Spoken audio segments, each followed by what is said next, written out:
Okay, next question. Great.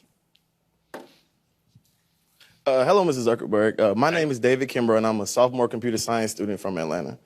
This year, we saw that fake news articles played a pivotal role in the 2016 election in influencing voters. So I ask you today, how do you think fake news affects individual communities within the United States, and what role will Facebook play in eradicating it from our media landscape? Yeah. All right, let's get right into it. So welcome me to North Carolina A&T. All right, I got one question about kind of big picture. All right, let's look. I think that asking all the hard questions is great. So this is why I go around and talk to folks so we can talk about this stuff. Misinformation is a big issue, right? And it doesn't just affect Facebook.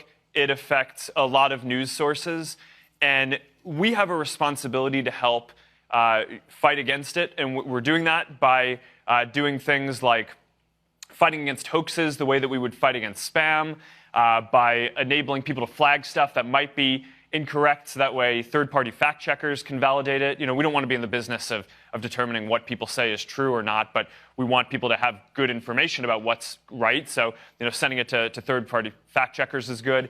There are a lot of folks who try to spread misinformation just for financial gain, right? They basically make up some crazy stuff. Johnny Depp just died of a heart attack or something like that. Come up with the most crazy thing that they can, and in order to get you to click on it, so that way you click on it and they take you to a web page that has all these ads, so they can make money from the ads. So we want to make it so that they can't run Facebook ads there. Maybe they can find some other ads to run, but they're not going to run ours on ad farms like that. So there are a bunch of things that we can do to disrupt the economics, make it so that the content can't get shared. But this is a big issue. Now, one thing that I really want to be really clear on is that we are really against fake news and misinformation. There have been some accusations that say that we actually want this kind of content on our service because it's more content and people click on it, but that's crap, right?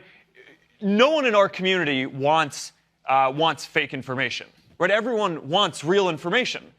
So if someone clicks on something and they have a bad experience, then they're not going to trust Facebook, and they're not going to want to get more content from Facebook, and that's not good for us, right? So we are really aligned with our community in trying to do what we can to make it so that this content does not spread through the network. Now, part of the issue, though, is that this is a really challenging problem because it's not always clear, what is fake and what isn't, and it's not always a clear line and distinction.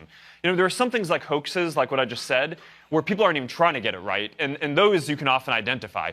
But a lot of what people are calling fake news are just opinions that people disagree with.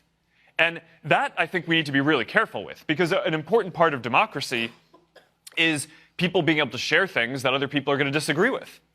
So we need to make sure that we don't get to a place where we're not showing content or banning things from the service just because it hurts someone's feelings or because someone doesn't agree with it. I think that would actually hurt a lot of progress. So it's a tricky problem. Facebook is committed to doing our part. We feel like we have a big responsibility to help push on it. But I do think that this is a big problem across society, and this is a big issue. I think we are also victims of this. We do not want it on our service, and we need to make sure that we do the best work that we can to eliminate this because we don't want any of it. Thank you, Mark.